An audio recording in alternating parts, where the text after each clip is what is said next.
right, let the record show it is Monday, June the 27th. It is 3:13, and this is the Community Redevelopment Agency Board meeting.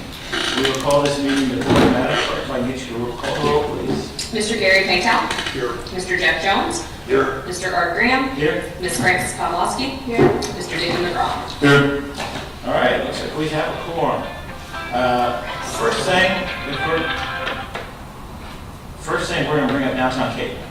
All right, here we go. I'll punch the commander later. So Commander Cumberland couldn't be here today, so I'm filling in for him. And basically, he just asked me to let you know that Downtown Cape has a shortage. One of the officers is short, and there's another one that is additionally coming.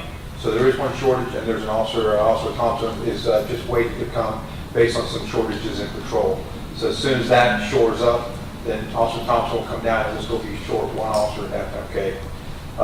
The unit's been working hard in their patrols. They've been tasked with drugs gangs and guns. And in their patrols, they've had, I don't have numbers for you, but we've taken a lot of guns off the street along with patrol, but in the downtown area, whether it's the traffic stops that they're doing and the active enforcement. On the weekends they'll sit there and they'll pull people over and just we're proactive instead of reactive, and that's where all this is coming from.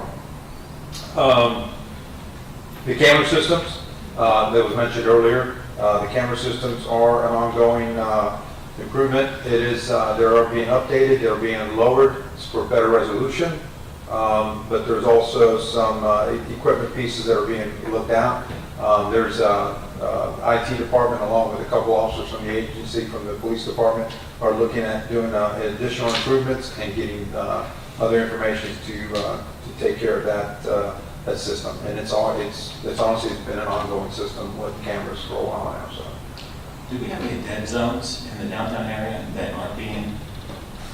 And you don't. If we do, you don't have to tell me when they are. It's just we're looking to make sure that those. So that's one of the issues is that based on whether it's Wi-Fi or direct connectivity, and there's some spots that are causing problems. But for the most part, a lot of those are being addressed, and that's one of the things that we're trying to improve on. Is there's a boatload of cameras down there, and we're still adding some more cameras. So the answer to that is that there's some, but it's being worked out. I also want to make sure that it's not forgotten, or at least being coordinated with our lighting plan, because back when I spoke to your department as well as our IT department, as well as looked at the videos, they were having issues with some of the lighting we have as hotspots. And I know we're trying to do our lighting plan to make sure that sea turtles and whatnot are protected under the current laws. But can you guys, when you discuss this, will you give us an update, or at least let us know what lighting is not beneficial for your system, so that when we do have that full-fledged debate again, we can make sure that's kept in mind. The hot spots is a big problem. Absolutely. I'll pass that on to the commander. Thank you. Any other questions? I had a couple of. Are you going to talk to us about the 4th of July and that kind of preparations? I know that it's. I don't have anything specifically, but I know that we have an op plan already, and it's already in place as far as the police department is working, the entire police department. But specifics, I don't have that. How do you plan on talking about that? So I don't have it with you, but I know an op plan has been developed and it is in place. Another question I have is the air show going to be here this fall, or is it going to be NAS? I believe it's here. I'm sorry, next year it's here. So I think it's in Jacksonville this year. Okay. Yeah, next year it's on. Any other questions downtown Cape? I'm just on the air. On the air show, I want to make sure that you guys are also looking. You said you were looking at Wi-Fi versus direct connection with the fiber optics for downtown area as well. You are looking into that? Yes, IT is looking at that, trying to ensure that we don't have any loss or connectivity issues. So I think it's a culmination of the two. Because in the past, the air show was always one of the biggest for Wi-Fi. They just pushed the Wi-Fi too much. I was just curious to make sure that that was being addressed as well. Yeah, there's as I'm listening to guys that they're talking about it, there's all kinds of issues. One is, there's just a boatload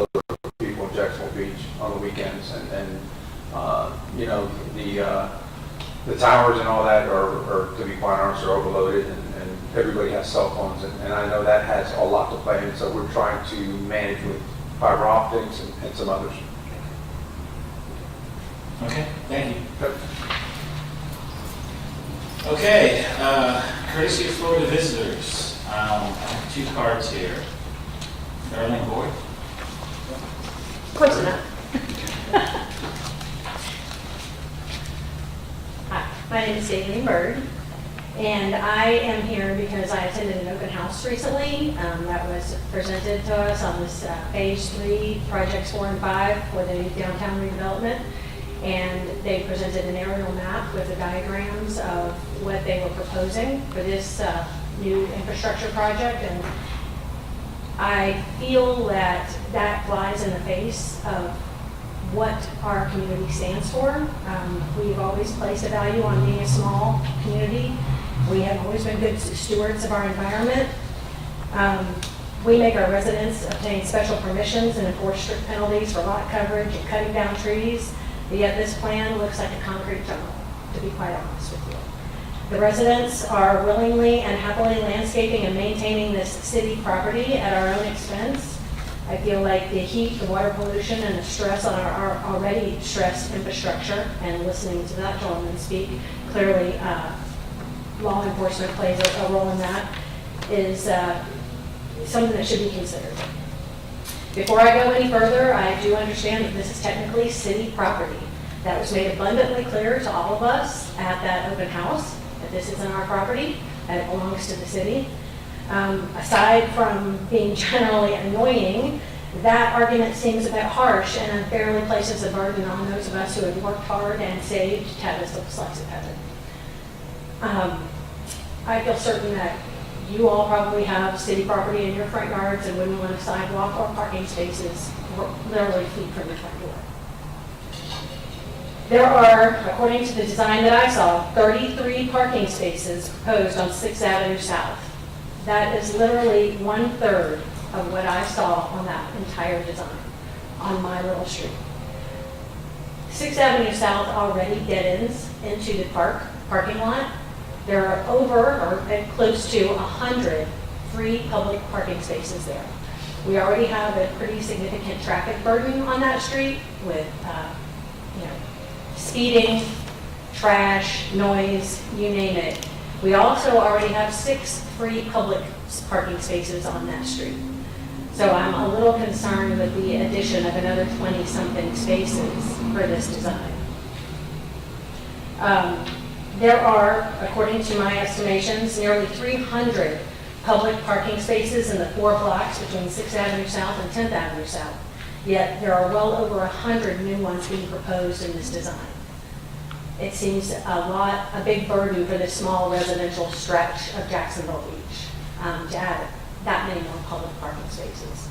In addition, the engineer that was there, the contracted engineer, admitted to the residents that he was handed an aerial map and he was told to fill in the space with whatever would fit.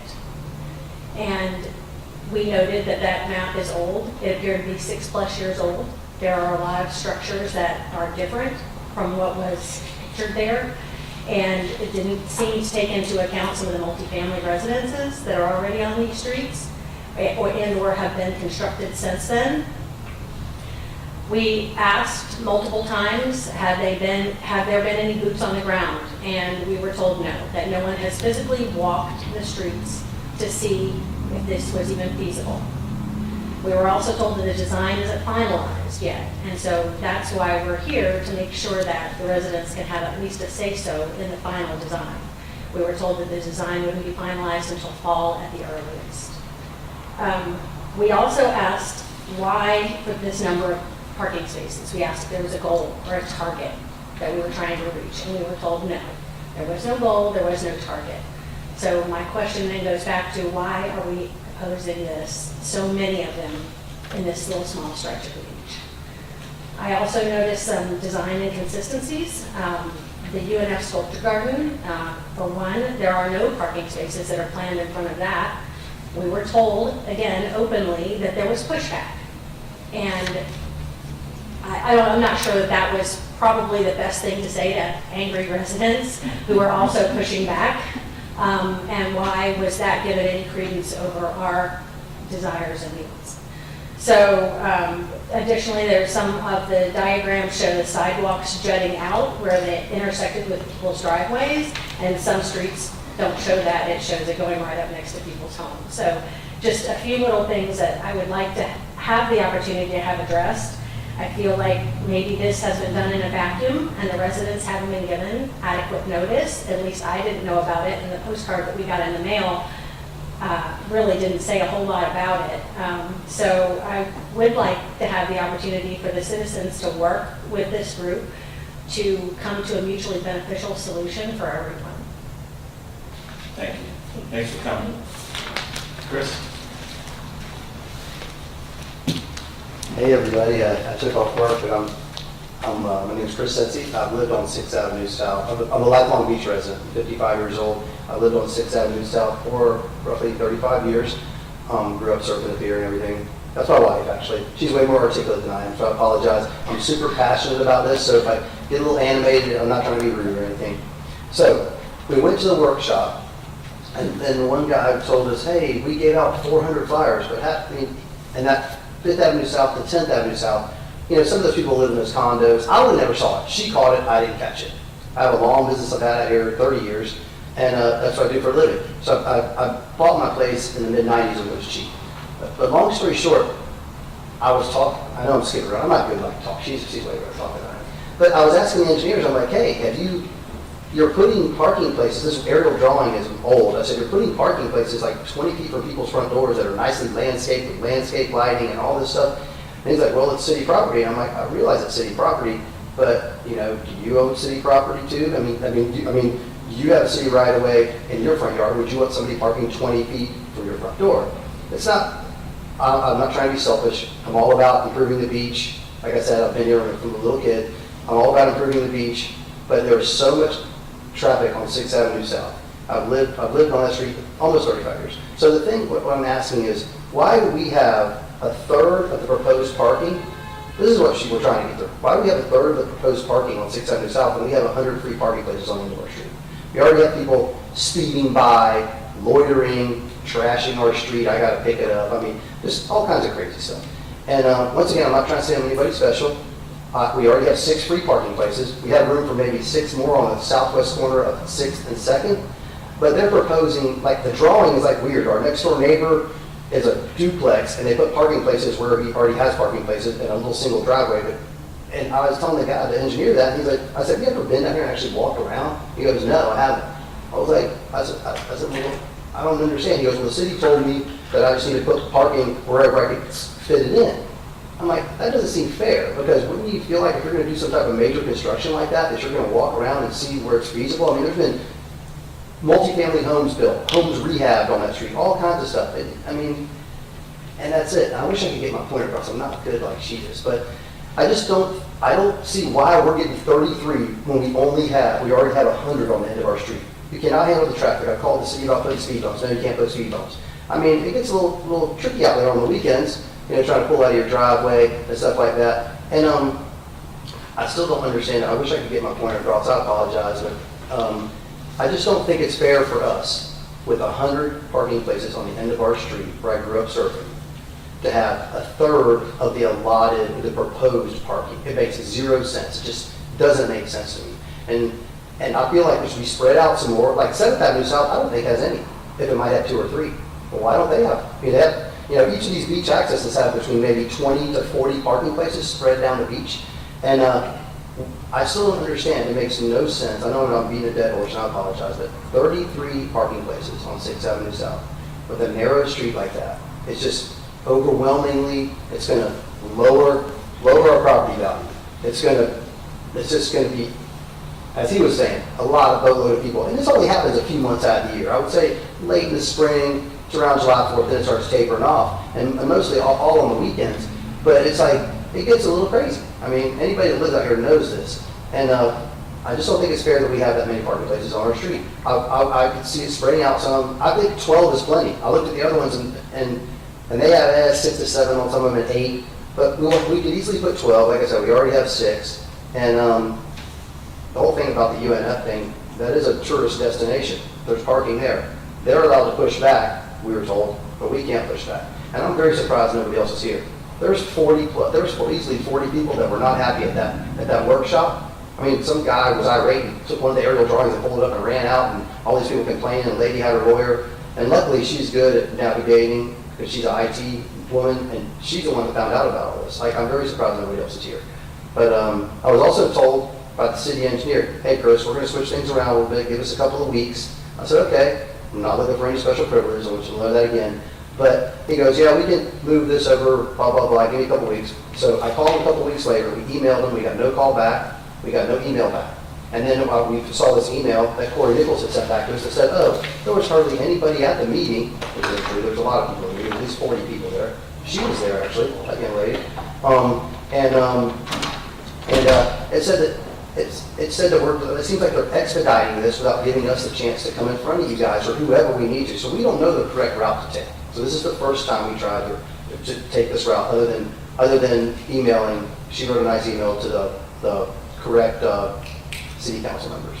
But I know, like I said, I know I can't talk well. I'm just an old beach guy. I'm just like, look, it just makes absolutely zero sense. I know I'm being a dead horse, I apologize. To have 33 parking places on that one street, and we have over 100 on the end of our street. Not only 100, but 100 free parking places. That little street cannot handle that much traffic and that much people. It's just impossible. The aerial photograph, once again, at least 6 years old. Things have changed. Everybody knows here the beach has changed tremendously in the last 6 years, especially when the economy kind of came back around. Everybody's building and prices are out of control. And I just think, and I was promised, hey, we'll walk around with you, Chris. I said, let's put some boots on the ground. I talked to the city, the engineer of the city, like Kale Moore, I think is his name. And I talked, and that's who had returned my call. I'm very nice and say, let's go walk around. I said, okay, we will. We had some of these, I guess they're civil engineers that the city hired. The guys that hadn't walked around, actually physically saw any of this stuff. And I'm like, let's walk around and let's look. And then you put the parking places where you think you should. But right now, that plan is just not even correct as far as the aerial overlay of what they're doing. And so we keep looking on the website, they said they were going to change it, but it hasn't been changed. So I know this stuff seems like it's getting expedited, but we're kind of coming here to beg to, hey, let's be a little more proactive, and if we're going to put parking places, let's put them in better places, strategic places to where they make more sense than just randomly putting them beside people's driveways and by their front door and not even going and looking in the area. I hope I got my message across. I apologize if I ran into too much. Okay? Yeah, you did, and I'm glad you guys came down here. This is definitely one place to go. I'm sure some of those other people that you're talking about, I rate, they may be at the next city council meeting. Yeah. And I don't know when that is, but that's probably another place that you can go and reach out. Gary? If I may, Mr. Chairman, I was going to bring the subject matter up a little bit further in the agenda because I was at that meeting and sat there and listened to all the residents during the presentation, the so-called presentation. And I was going to recommend that we take a little bit of a pause in reference to the plan that was presented, and we really go back and take a look at what needs to be done down in that area. There was a lot of emotion in that meeting, and it took a while to sort out exactly what the issue was, because some people were saying, we don't want anything done in this area. We want nothing done at all. We want it to stay like it is. Well, after a lot of conversation with a number of people, what I really came to understand, it's not the stuff below the surface, the sewer, the storm, the water that needs to be replaced. It's the stuff that's on top. It's the sidewalks, it's the parking that are really the issue. And we need to take a look. We need to take the plan, because I agree with you that the plan is not very accurate, what they worked off of. And after driving it and walking some of those areas myself after the meeting, there's a lot of existing sidewalks there already. There's people who put in paver drive areas and things like that. And that all needs to be considered. So my suggestion is we need our engineers to go back and take a look at this block by block with the residents in that block. And let's work and see what we can come up with that is a win-win situation for everyone.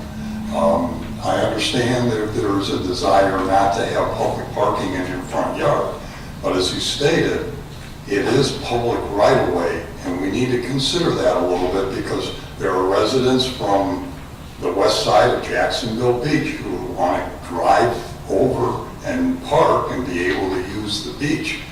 And we need to provide for them also, but we need to sit down and we need to take a closer look at it because the plan that was there was one that just didn't hit the mark, and I don't think it was very well thought through. And I'm willing personally to take the time and work with everybody to come up with something that's a win-win situation. But my recommendation is we have the engineers go back and meet with the residents and really come up with a solidified plan. You know, if that happens, that would be awesome. That's all I'm asking. Jeff? Okay, I've been asking and double checking for over a year, because I have people I know who live in that area, that when are people going to get a chance to comment on the proposed plans and raise issues as it relates to their own property and perhaps get things looked at and changed. And we've been assured that there's going to be plenty of opportunity for the public to come in and comment, and that the implication clearly was that they take that input and make changes where appropriate. So I'm hoping that's still the plan, that this was preliminary, as a chance for people to comment on how it relates to their street and their property, and then that the engineer or design people will incorporate all that and come back with what a plan based on that input. To Can I ask a question? The biggest thing is the communication process. We don't know how this communication process should go with the residents, which would help us, you know, and everybody on the block doesn't even know what's happening. You know? It's like, so I don't have time to go to all these people's houses and beat on their door. So I don't know, do you send out more pamphlets, or how do we know? Do you send out emails, or that's what I don't understand, because yes, that would be awesome if you would do that. And I'm not against the parking places. I'm just against so many, and so it's weird on the drawing that wasn't accurate. You know, I'm not against it. I'm against 33 on the street I've lived on for the last 35 years, but I know there's going to have to be some, and that's fine. I just think 33 is a crazy amount for 100 feet on the end of the road. That's all. Thank you, sir. Yes, sir. All right, well, thank you for everything. Thank you. You guys have a good day. Francis? I just want to make a comment for the record as well. In regards to this, we have to remember where this is at. We are preliminary, not really proposed, not even presented. It is kind of sad that, you know, the first jump into this, they're admitting that they didn't do the walkthrough because we're paying for people to do the pre-work prior to, and that might be a discussion to have who's doing the work for us. But that was just a presentation to get a feeling of where the community stood on something they wanted to present for us to start doing design and whatnot. I know that there's been some preliminaries and what have you, and we don't have to have a discussion, but we're not at the stage right yet to approve anything because there's multiple stages of that specific design.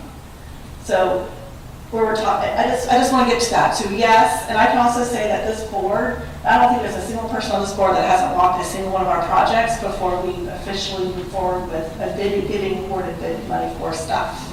So and yes, as far as how we announce it and what have you, there are flyers, people go door to door, they're mailed. There's a public notice in the newspaper, finally, right? For this, we have to do a public notice in the newspaper for it. We have our new social media. There's a lot out there, so if you even just like share or like our Facebook page, it'll be so much information out there when it comes to that time. And I do think we as a board would do a lot of due diligence, and I do 100% appreciate this, because I didn't know, because I didn't go to that meeting. So I do appreciate the statement, but I do want to say that we're not, it's still preliminary, trying to get feelings from people. Gary? Francis, I would just tell you that you may think it's preliminary, but when it's conveyed to the residents that it's 60% construction documents it's a much further along in the process than being preliminary. And the residents have not had a chance, they had one meeting prior to this, and then they were given the second meeting, and that's really where most of them showed up for the first time, was at this second meeting. And so they need to have an opportunity to really give some constructive input.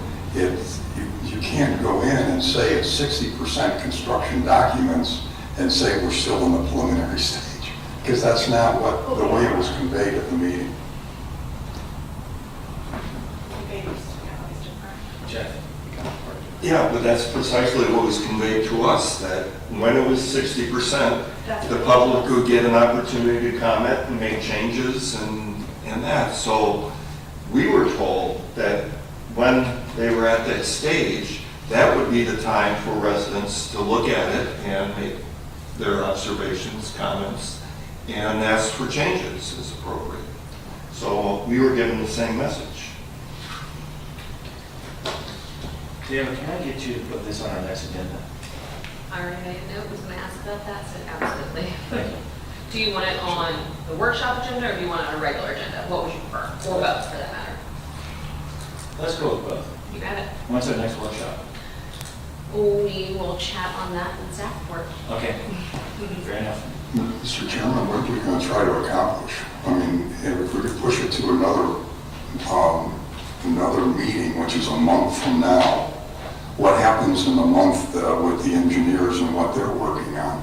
I mean, I want to make sure that we're getting something done that gives the residents a chance to provide some input. I think giving direction to Public Works to set up meetings with the engineers and the residents is probably the most appropriate thing to do at this point.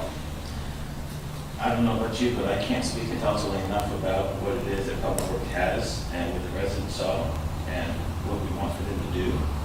So I'm looking for Taylor or for Heather to bring this up before us at a workshop so we can look at it here at the board and look at the determination and see if there's some issues, and then we can either direct Public Works as we see fit at that point.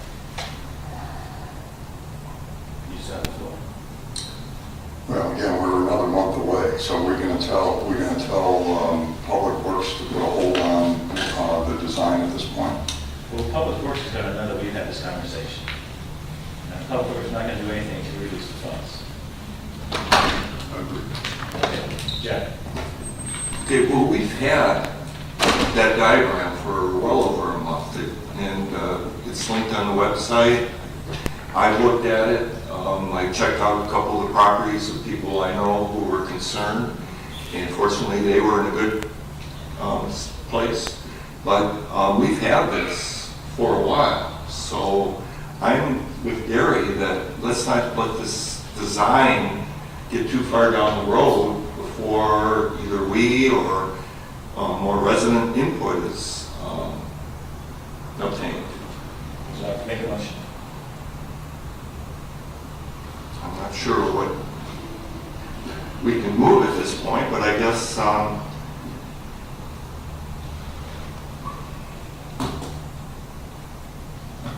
no, yeah. Well, I would agree with the chairman that we have yet to hear the results of that meeting. So the purpose of this whole process is that they get to a point, and then at the 60% point is when it was going to be presented to the public, because people we hire are supposed to do all their legwork prior to. They should not have the response they did if they had. And at that point, then we're presented with their findings, at which therefore we direct them as to next steps in our own research, which we have all along to every project we've done before. Like, we have nothing to make a motion on right now, because we have yet to be presented with the results of that meeting. And our next meeting is in 2 weeks. It's not a month, it's in 2 weeks. It's a workshop. What we tried was have a discussion at our workshop to discuss this specific item. Because maybe by then, we can have the results, and then we can direct by our next meeting in 2 weeks after that, of what we want to do and make a motion. That's all I'm saying. I was like, let's just not rush in. I'm extremely happy you guys are passionate about that. That is a good thing. So what I'm about to say does not mean anything, but to rush in, to say stop what you're doing right now when we're in the process of this, I don't think that's wise. I think it's a matter of let them do the steps, which they have to present us with the findings first, and then we discuss as a group, and we do our own research, and then we direct. We have 2 weeks now. We have a little heads up how that meeting really went. And we can do our own research, so at our workshop, instead of us getting homework then, we can come with our homework done. That's all I'm saying. So just give it 2 weeks, discuss the workshop, request to have some kind of findings and what they're going to do for next steps for the design, and let's go from there. That's how I feel we should go. Yeah. Thank you. Just to kind of loop all of us together, in Dennis's updates on the staff report as well, he references that they're taking the comments made at that meeting and they're going to go back to, oh gosh, who is it? Jeez. Jones Evans, I think. And good, thank you. There's so many of them. Thank you. To work towards the 90% of the design concept with projects 4 and 5, and then he had the intention to bring that, I believe, before the CRA purpose staff report once they incorporated the additional comments. It is not in this staff report, but I had a conversation with Dennis one-on-one after that, and there's a lot of intention on his part to, I think from that meeting, he was maybe caught off guard by the level of, obviously the community's not happy, so something has to give. We've got to circle back, and Dennis knows that, and again, I know that he's planning to do that. Like I said, it's not his staff report. But between now and our workshop, we have a meeting tomorrow morning with Dennis and several department heads. We usually just kind of debrief these meetings. This will obviously be the top of our items internally to talk about tomorrow. And then what I can do is kind of get Dennis's plan together, more refined, and email that to you guys so you're in the loop. And then whatever that plan looks like, we can start working with Public Works to make sure that we do our due diligence in communicating that. I know in the past, heck, even Jeff before has literally helped me hand out postcards like in the downtown. So whatever we have to do to get the message out, we'll work with Dennis, and then I'll talk to you guys, and we'll go from there. But we'll make sure that we're including input. Yeah. Okay, and I concur, we don't want to delay things here, but I would request, in this 2-week period, at least whether or not it occurred this way, but that we're using current maps, because there has been a lot of building there and people putting in driveways or taking out stuff. We shouldn't be using an old aerial photo. And I noticed a little bit of that when I was looking on specific properties. And then I guess the addressing some of the comments that were made by the residents and the cities or the public works or engineers' responses to those concerns. I know there's comments that it's the city's right of way and it's a revocable right of way and we're revoking.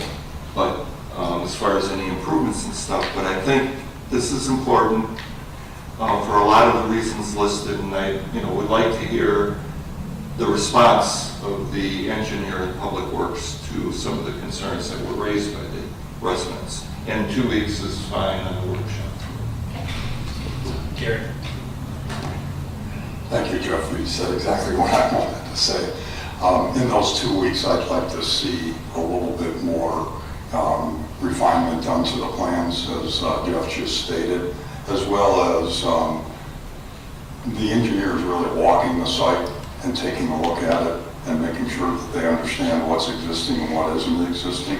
Because as I said before, when I went through that area, there's a lot of existing sidewalk areas already in place. Some of them don't lead anywhere. They go half the block and they just kind of stop. But it'd be interesting to see a map to show what's existing, what's going to be new, and then to be working off of a most accurate map. If we can do that in the next 2 weeks, I can see that being advantageous for us to really sit down and take a look at it. We'll circle back tomorrow morning, and like I said, whatever update we have, I'll make the board aware. And it'll be on the agenda. Okay. Guys, thanks again for coming. Wonderful. Thank you very And much for stirring everything. Thank you. Sorry to ramble. You're fine. So are we free to go? Yes. Take it. You guys have a good one. Thank you. Gary, you're going to make a motion for the CFO. Yes, Mr. Chairman. I'd like to make a motion that we receive an updated summary cash flow projections These were documents that were provided to us. I received it back on January 25th, 21, for both the downtown as well as the south end districts.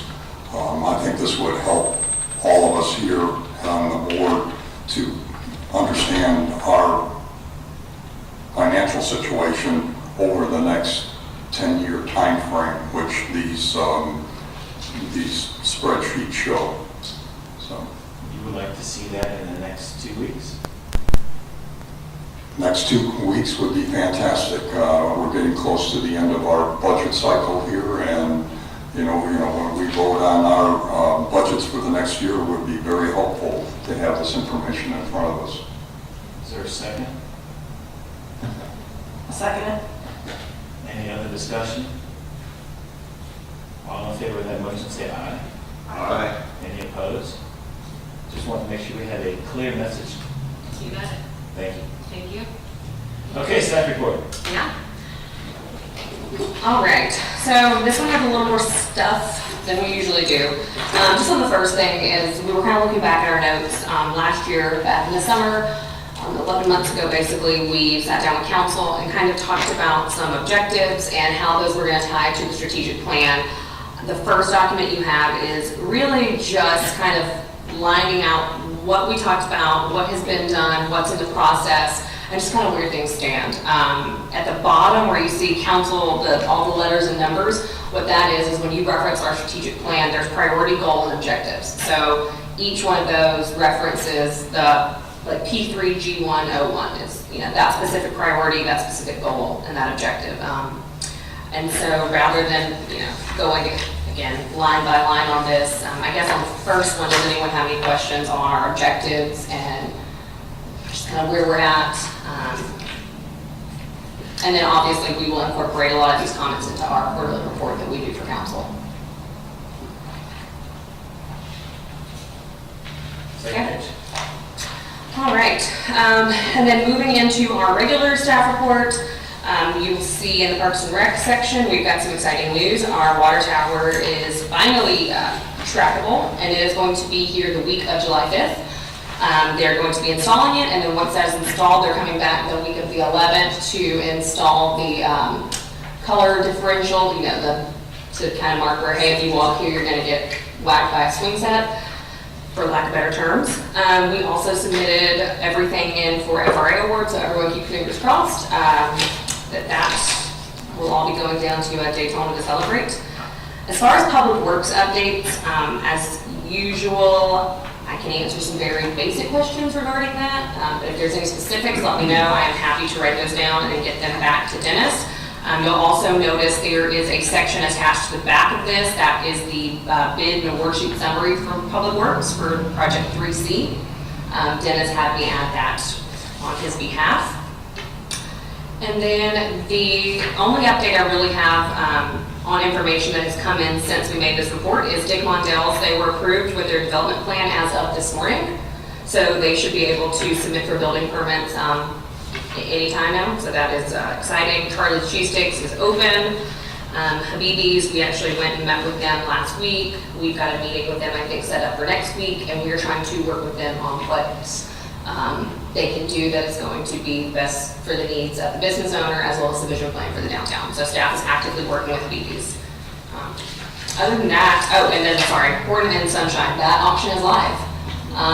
As far as the Horton Court lot, before I came into this meeting, no one had bid yet, which we anticipated because it has to be open for 30 days, so we really don't see any kind of hard hitters coming in until that very last day or two. But we were already at almost 1,000 views on Horton Court alone.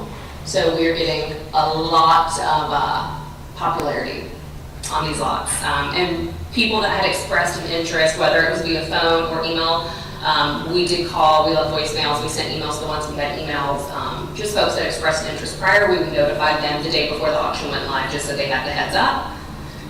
And then, other than that, at this point, I guess, does anyone have questions? Taylor, can you talk to us about the art committee? How did the first meeting go? It did not go. It really didn't. They did not have a quorum. So it was literally like the hour leading up to it. We had some people have, unfortunately, some unforeseen circumstances arise. So we had 3 folks that were there. Obviously, that did not constitute a quorum. So we were able to introduce them to each other. Gary was there. I introduced Gary as one of the CRA board members, and Jim and Taylor.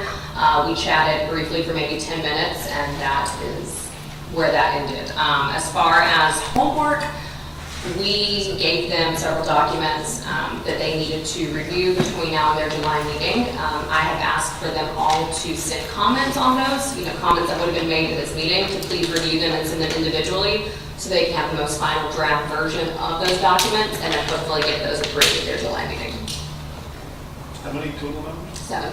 And only 3 showed up? 2 we knew well in advance that were not. They, unfortunately, they had prior arranged issues that were work obligations. And then 2 the day of had things that came up. Like I said, 1 was literally less than an hour before the meeting started, unfortunately. Jeff?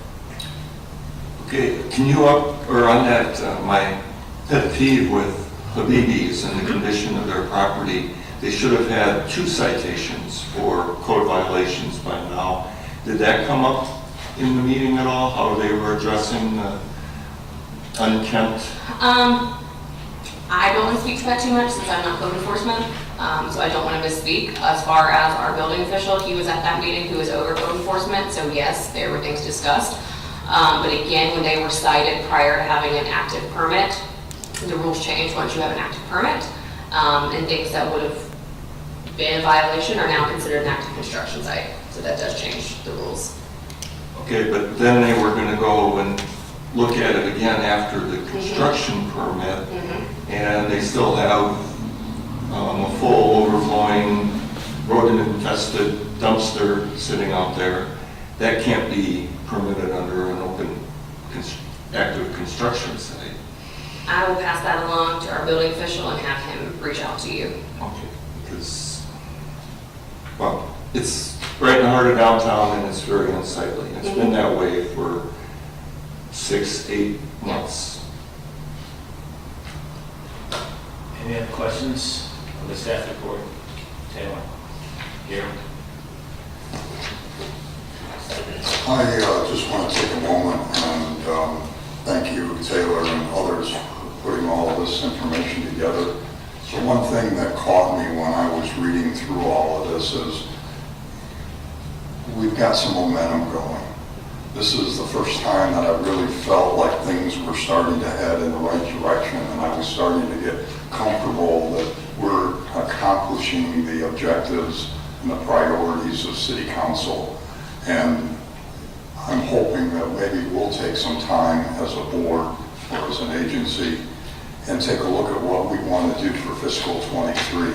I know some of it is already covered in the CIP programs that are put forth, but what truly are our priorities and objectives for fiscal 23 and how we can push those forward? Personally, for me, one of them would be the economic side of things and trying to push forward, particularly the redevelopment of the lot south of Lakeland Plaza. And, and I would hope that we could, as a board, have a discussion about that, because I'm sure there are others on this board who have other ideas and thoughts that need to be considered, and hopefully we can put those on a priority list and really focus on getting those done as part of fiscal 23 as, our challenge. What do we want to get done and make sure that we're comfortable at the end of fiscal 23 that we truly accomplished something. So again, thank you, because I felt encouraged after reading through the first comments as to how we're addressing things that were brought forth by City Council to your staff report and all of the things that we've gotten accomplished so far. But I challenge us to look forward to the next year. Thank you. Gary just gave you an edible. I am going to remember that forever. Thank you. No, really, it's appreciated. Thank you. Any other questions of Taylor or staff about the staff report? Okay, All right. let's go on to approval of the minutes. Does anybody have any of these 4 minutes that we need to do anything to? I just had a question. On the April 25, Okay. is it me or is the formatting kind of strange underneath roll call? If it is, yeah, it probably is odd. We have, these are done in our civic clerk system. I will spare you the details because we're on limited time. It sometimes decides to just spit things out bizarre, and we don't know why, but yes, I will have the clerk's office help me look I at just that. wanted to make sure because it just, that's all really. No, I understand, yeah. The rest of it's fine by me. So I'll entertain a motion to approve the minutes of March 28th, April 25th, May 11th, and May the 23rd.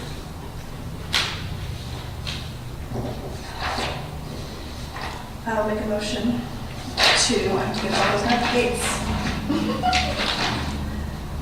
Thank you. I'll make a motion to approve March 28, 2022 minutes, April 25th, 2022 minutes, May 11th, 2022 minutes, and May 23rd, 2020 minutes, 22 minutes as presented. Is there a second? I'll second that. All in favor, say aye. Aye. Any opposed? All right, action, you approve those minutes. Okay, we've already done downtown Cape. Old business. All right, so first on our list of old business is going to be the maintenance plan of really what we're looking at and how we're going to continue improving this plan moving forward. Trevor and I have been, and I say Trevor and I loosely, Trevor is on the ground obviously every day more than me, have been monitoring just sort of what we see in the downtown. The introduction page obviously just introduces the purpose and what we're doing, and the intent with this document is to create something that every fiscal year we kind of roll this into when we're working in budget and we're anticipating dollar amounts for the following year and what we want to see changed. So this document sort of becomes a working document that we are looking to edit and change and update as needed.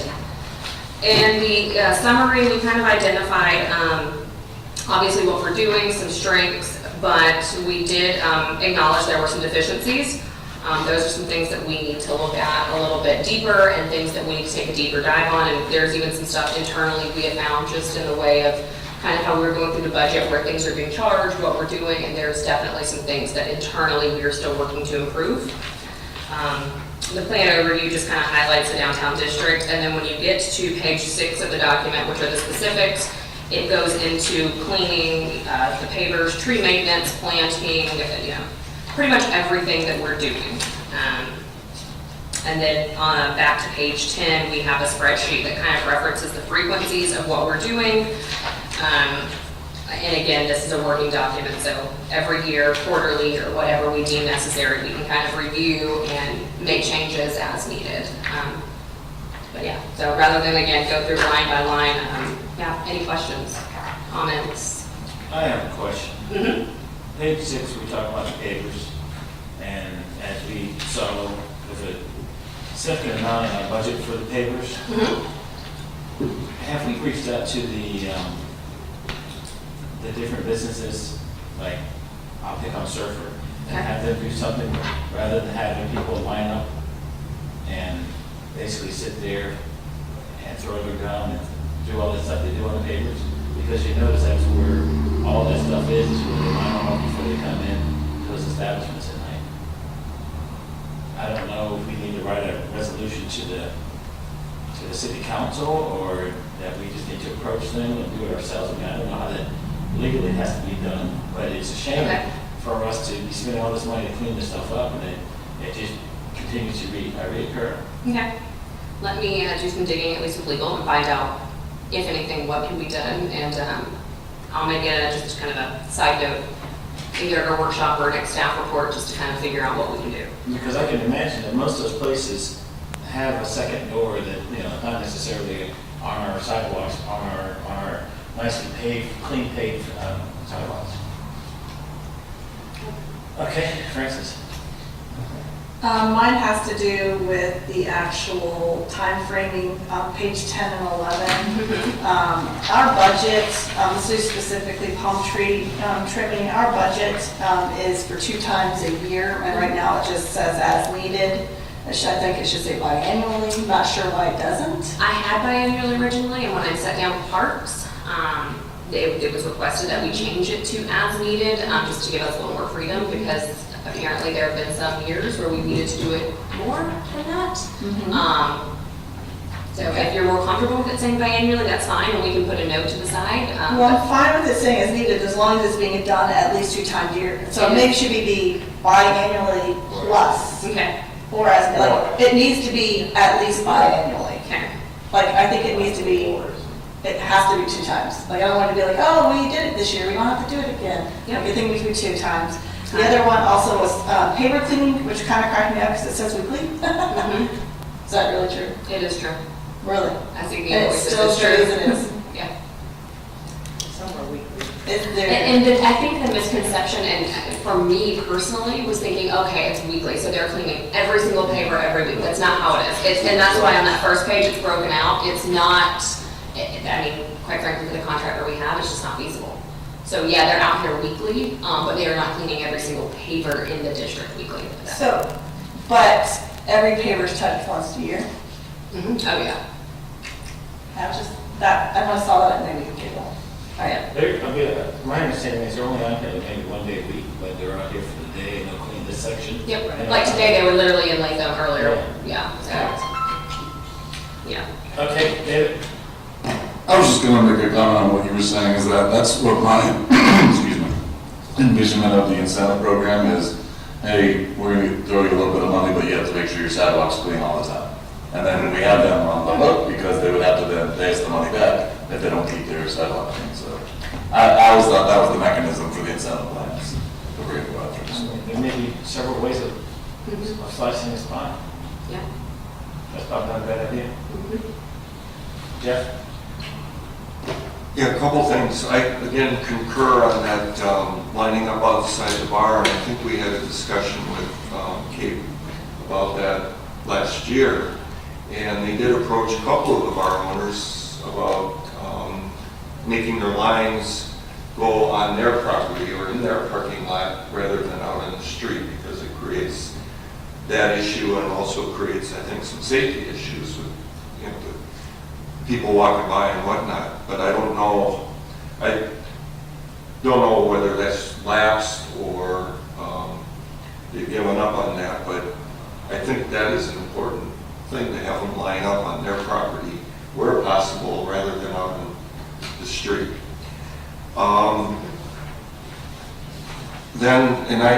This is probably not significant, but when you look at the paver cleaning, probably the most important thing is, and I don't see it on the list, is First Street. It's probably maybe just an oversight, but I would think First Street from Beach to 6th would be one of the most important areas. And particularly between my old building and across the street where they have grease trap spillings all the time and things like that. And again, I guess on the point that David raised, both with respect to the particular lining up issue, but we need the cooperation of adjacent landowners all over the central business district to make sure their properties are properly kept up. I'll give an example. At our gateway, the Walgreens and Carrabba's hedge needs refreshing badly. It's probably 20 years old and missing pieces and stuff like that. And we've got to get some of the landowners to come in and refresh. They're either their sod, their turf, or their plantings, because they're old and overgrown, and down in Florida, they look terrible. And then one of the projects from last year when we did walk-arounds with Trevor and whatnot was there are a lot of corners within the downtown business district where we really don't know who's responsible for the maintenance of those corners. Are they city right-of-way, which we're supposed to be taking care of, or have the landowners assumed the maintenance? And they were going to, I believe they were doing some sort of study or inquiry on that, but I haven't heard where that is, but it still think that's an important issue because you've got some areas that aren't being maintained. And then I'll let you, I've got a couple other, if you want to address. I'm sorry, I just wanted to address one thing that you brought up about whether the officers downtown are addressing the crowds that get on You have the. to name and wait for the. Sergeant Young is Jackson Beach Police Department. But, yeah, so I just wanted to make sure that you knew, because you had said, I don't know if they're still doing that or not. The answer is yes. That's being done every night. Officers that are working off duty at the bars address that, whether it's a tavern or a shake shack, we redirect them to get off the street, because obviously it's a public safety issue, and we tell them to get under their easement or, stay on their property basically and form those lines. So we do address that when it's seen. I don't want you to think that it's not. Well, I'm usually not out that late anymore. That should make two of us, but, so, thank you. Thank you. And I guess my final comment was when we get, I think there was a schedule, and Page 10. page 10. Well, there was another one where talked about time of year. I don't know if it's here, but in any event, there was a gap on maintenance, weed maintenance and whatnot, where there wasn't going to be anything done between October and spring cleanup in April. And we live in Florida, and granted, the growing season slows down a lot, but that's 5 months of no attention to weeds growing in the planters and in the cracks in the sidewalk and things like that. And I think there at least ought to be a midwinter double check or quick cleanup of what may happen. Page 9. Yeah. So I think that was it. Okay. Gary? Taylor, I would just ask you to add maybe a couple of things. I think one of them shows up in your staff report, but the chain link fence along Latham Plaza really needs to get redone. And somehow if we could put that as part of this landscape maintenance program would be really great. Okay. It's just torn up and damaged badly in several locations and just doesn't look good. The other thing I would ask, and I don't know exactly whose responsibility this falls into, but it's very frustrating when you go up and down the streets and you see all these utility boxes that are knocked off.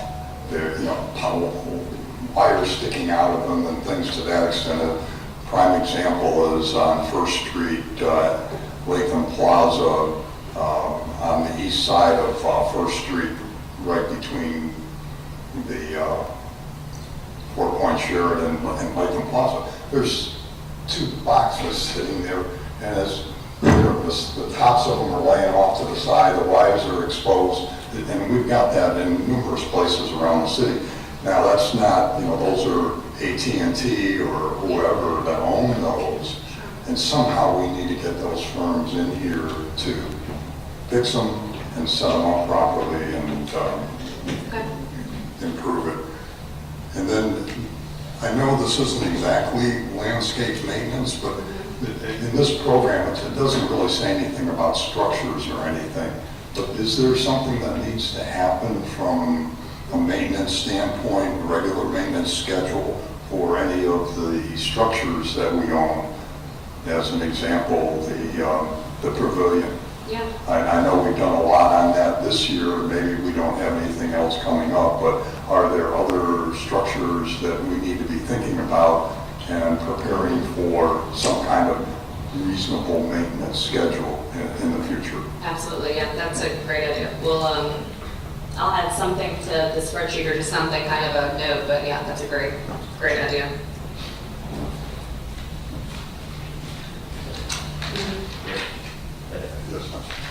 Francis? I was just going to comment on the thing you said like 10 minutes ago. It had to do with the Ritz, how the year before with the lines and whatnot. Do we know if they're still taking their lines behind in their own parking lot instead of the street? Last time I saw it, they were coming out the side door to the parking lot. Yeah, because I remember that owner decided to make that election. My only concern about telling business owners where to put their people or their patrons is some places like the Surfer, they don't have land like they do where people can park, which might be part of our incentive platform. And I don't remember, I was trying to recall in our incentive platform what of those options that would fall underneath. I'm guessing would fall underneath beautification of property, where they could use that. But I don't know how we can ask them to use our incentive dollars to fix up our property versus it's supposed to be for their property. So I think that might be something we need to talk to the shepherd group about. Not shepherd group, sorry. What do you guys call them? Southern group? Southern group now, about how that incentive plan could be used, if it can be used for our property that they have to have their people on. I don't know how that would work. So that might be something we need to discuss when the workshop is around. Well, it doesn't necessarily have to be incentive money if we're doing it to city property. We can just do it. Give them but they would have to have some place to put their patrons. Like, I'm just trying to say, like, with the Brits, it worked out okay. With the Brits, it worked out okay, and they were willing to assist and just did without us really talking to them because they have that whole parking lot in the back. With, like, the Surfer and some of the other establishments, they have no excess land. They don't even have their own parking lot. So they're forced to use public land. And you were saying, could we help them? And that's where my brain's at. Like, I don't know how we can make that work. Well, Yeah, please. as my business owner, devil's advocate, I would argue that they aren't my customers until they walk through the door, so it's public, and the public tax money is going for that sidewalk. So that's what I would say would be resistance from those business owners. Right, which is like what I'm saying, that you can't really say, hey, we have this incentive money for you, because it's not really incentive money for their property, it's incentive money for our own property. That's why I'm saying, like this weird wraparound, so I don't know how we would be able to do that. Anyway, that's something I'd like to maybe discuss and explore with the Southern group later on, not today. Okay. Taylor. That was the maintenance plan. Yes. Any other questions on the maintenance plan? Do you need anything from us other than just to? No, I'm going to incorporate these changes, and like I said, I mean, this is just kind of our goal is to make this sort of a working document that we review regularly, and you know, as maintenance evolves, as things are going to change in the downtown, this plan is going to have to evolve with those, and so we'll just continue to work at it and continue to strive for, what do you say, our Disney World standard? Here you go. We'll keep striving for that. South End plan. Can I say one more thing? Sure. So we've been talking about that fence on Latham Plaza for like over a year. Is that on this document? No. So, can we get it on the document? There was some internal issue on if we could fund or how we could replace the fence. I believe literally, what did I think, Trevor, Wednesday? I think as of last Wednesday, we finally pushed and got the answer. And Right. fingers crossed, I don't want to say we can do it because I don't want to put my foot in my mouth, but I think we're actually going to be able to push this one forward. So it's just been internal stuff that we had to figure out, unfortunately. That's on us. Jeff? We don't want to replace it at this stage, we just want to tear it out, right? 'Cause Yes, that's but- part of a future project. Yes, absolutely. But we have to have something there to barricade for special events due to alcohol.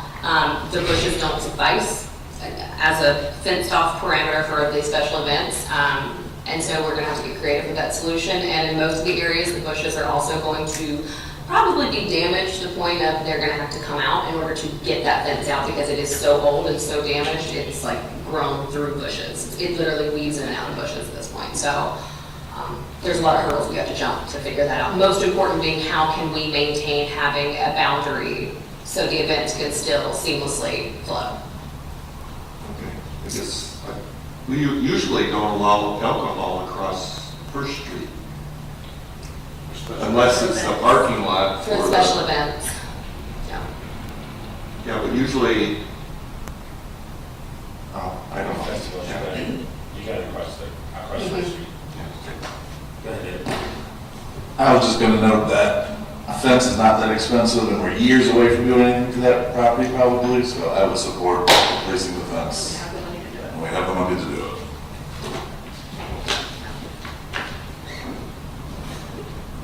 it. You fine?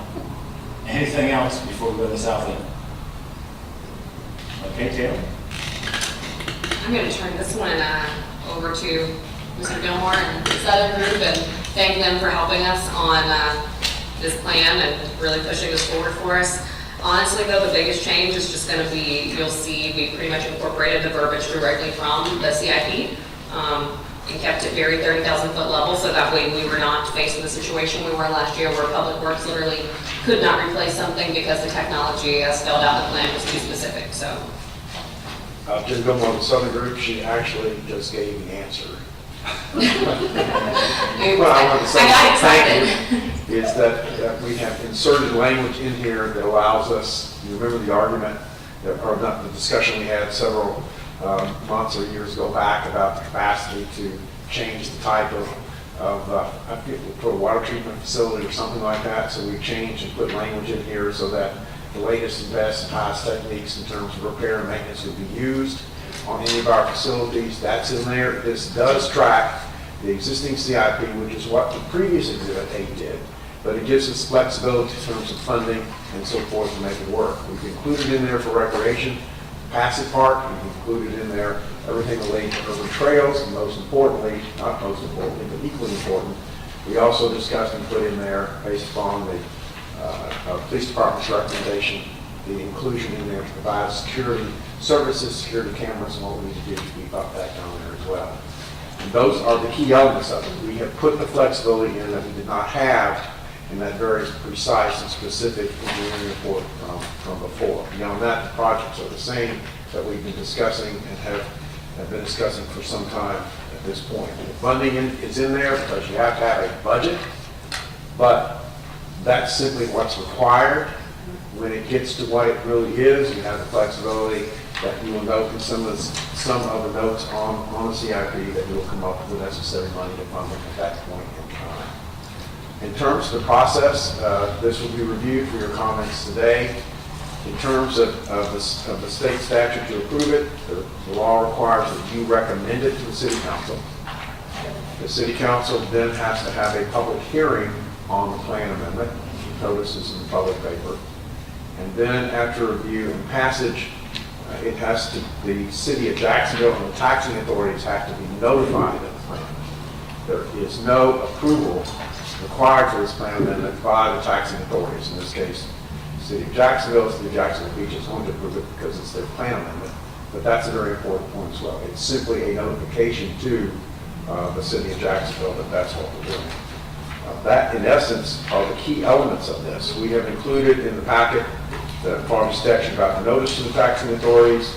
We've included for your review the modification of community development plans from it, and then we have put the timetable together that will get us to a point of final adoption of August 15th, which is important because at that same time, that will be prior to the passage of the final budget by the City Council moving into October 1. Any questions of Mr. Gilmore?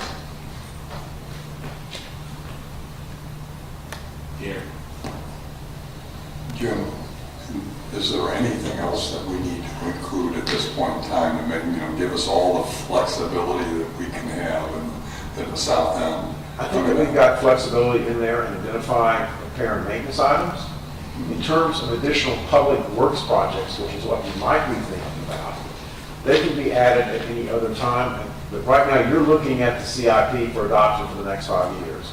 That discussion that CIP is the context of this. Additional public improvements, public works improvements. I can't give you an answer to that, Mr. Patel. I simply know we put in there what we have, the flexibility to fund them and to, at the proper point, add additional ones. But we operated in 5 years in the last one, but there's not any general category we can put in because state statute requires us to identify the exact projects. And that's where they catch us. We can't say, well, we're going to build, I'm being facetious, but any type of public works projects that we want to do. But we have built in flexibility in repair and maintenance, using the latest and best techniques. We have listed as a line item security issues and other things that you requested us to examine as well. I couldn't come up with anything else either. I just wanted to make sure we had. Oh, that's excellent. Thank you. Thank you, Mayor. Thank you, Mr. Beckton. Taylor? I just wanted to add to Jim's point, as far as the 5-year thing goes, FRA, the state recommends that we update these plans every 3 to 5 years anyway.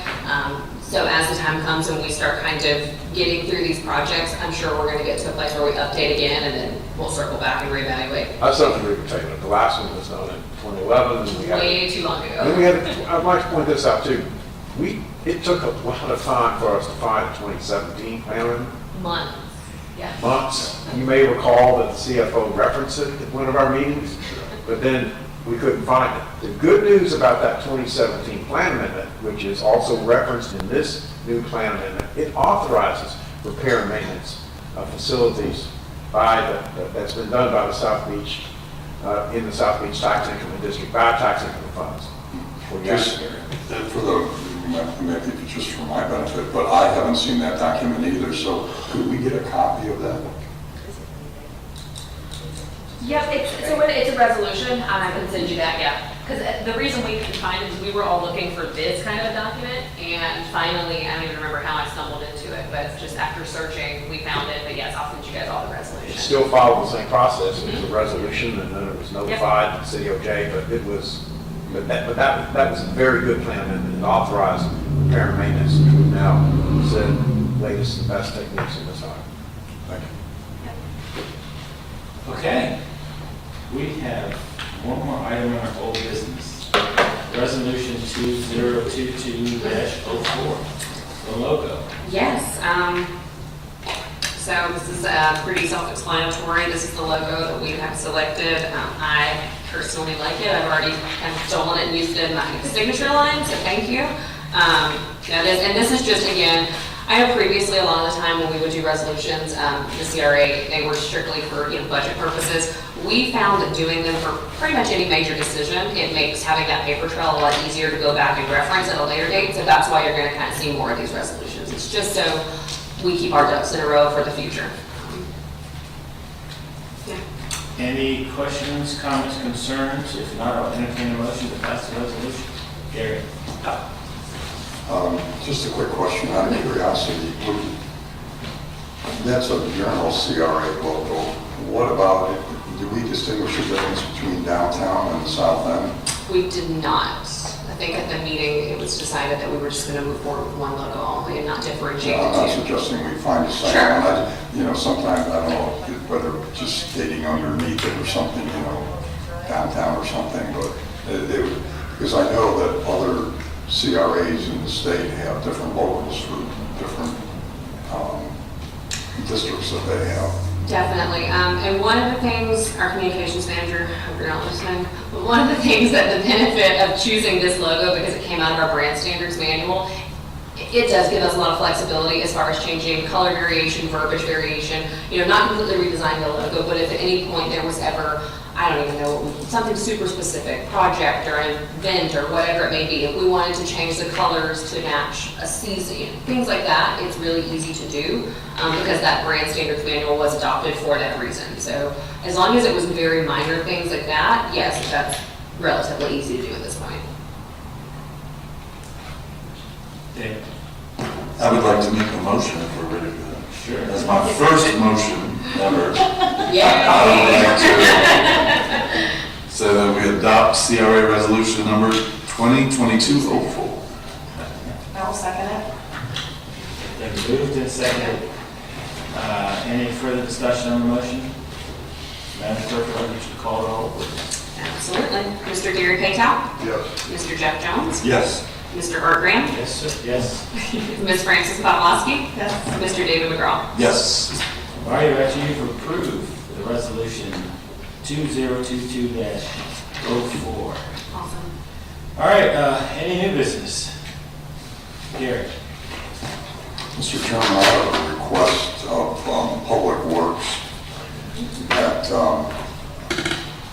in it's been probably 10 days ago now, that there was an accident down at the intersection of Riptide and South Beach Parkway. And it took out one of the pedestrian crossing lights that sits in the middle median at that location. Unfortunately, when it took out that center flashing light, it knocked out the service to all of the other lights also. So when you hit the button, none of the lights come on. And you can't tell that when you're hitting the button because of where the lights are located. You can't see it.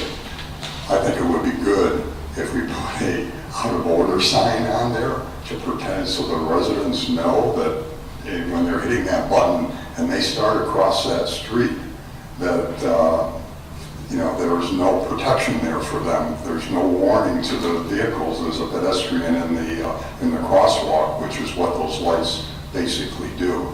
It's just a very dangerous situation right now. I got caught up in it myself, and it's not pleasant when you get halfway out there and those cars keeps coming at you, and nobody's stopping. Okay, So absolutely. if we could do something. I know it's going to take a while to repair and replace the one that was taken down in the vehicle accident, but we've got to put something up so people realize that those flashing lights are not working. That's scary. Yeah, definitely. Thank you. Francis? Mine, I don't even think we have jurisdiction on or what have you, but maybe you guys can direct the question to whatever authority there is. But it's in our district. It's on 2nd South and 3rd Street. The traffic light that you can to a left towards the ocean. So if you're going south on 3rd Street and you want to take a left onto 2nd at that light, you never get an arrow before. It's always a flashing yellow, and it's so congested there. I go there, I've stopped using that intersection because I never get an arrow. It's actually better for me to take a right and do a big square to get to the light on 2nd to go across 3rd Street because I can never get an arrow to go left. And it's so congested in that intersection that no one will ever let you through. They block you. They block the intersection and they just block it. So I don't know who to talk to about that, but that is extremely frustrating as well. It's USDOT. Yeah. Yeah. We'll make our. But I just, after like 5 times, I was just like, okay, apparently it's not just a fluke, it's consistently a problem. Yeah, thank you. Yeah. David? This is just items for discussion. Sure. So I went and took a family vacation this past week, and I stayed at Helen, Georgia, and if you're not familiar with it, it's a beautiful town that all looks like a German town, and I was thinking, like St. Augustine, everything is so, configured to a certain look and feel. It's like the code and ordinance thing. And so many of our problems, like the hedges in front of crowds that you mentioned, and the state of everything in our city, like we can, spot pick items and try to get them resolved. They're all going to revert back down to bare minimum. And is the city, so I almost like saying, hey, is the city council looking at like adding codes or ordinances to say, if you want to have a building down there, it has to meet this look, these colors, almost like an HOA for it. Because I think that would solve a lot of the things that we constantly identify. I think you go off track. Because it's private property, and I think if you do, as we've talked about. All these towns have private property too, and they have to fit. Well, Helen was actually designed as a concept, Yeah. and it's So they just a also little do it. different. I don't know, I was just saying, a lot of these like maintenance things and look and feel things that we talk about all the time really needs to be addressed in a more like rural way, so I don't know. Probably the best, easiest way of doing this, you were saying before about incentive dollars. So I guess we'll give you this incentive package, what we need for your building to look like this. Right. Or have you parameters in it. Correct. Okay. Anything else? I have one more thing. Okay. Not to be that person that seems like I can't afford one t-shirt, but are we gonna get our park t-shirts? Yes, we requested them, and honestly, until you just said that, I forgot we requested them, so that's on me. Because it will also come up on these logos, if we can have a logo on a Absolutely. Terry shirt too. That falls on just- me. Okay. Yep, I can get one. Make a motion that they have to deliver us shirts next year. If you guys will, shoot me, those of you that want them, and I think pretty much everybody did, shoot me over your size via email, just so I have it. I know I made the request, but again, we all kind of get caught up, so that's on me for not circling back, I'll find out. Do you want a downtown Cape shirt too? We do have a pretty new logo, I want a new, You I have want a to shirt with a be, new you have to be logo. an officer for that. Same. I'll take your shirt off and give it to you. But yeah, y'all, just send me your sizes. Okay, if that is it, we are adjourned. Travel safe. Awesome, thank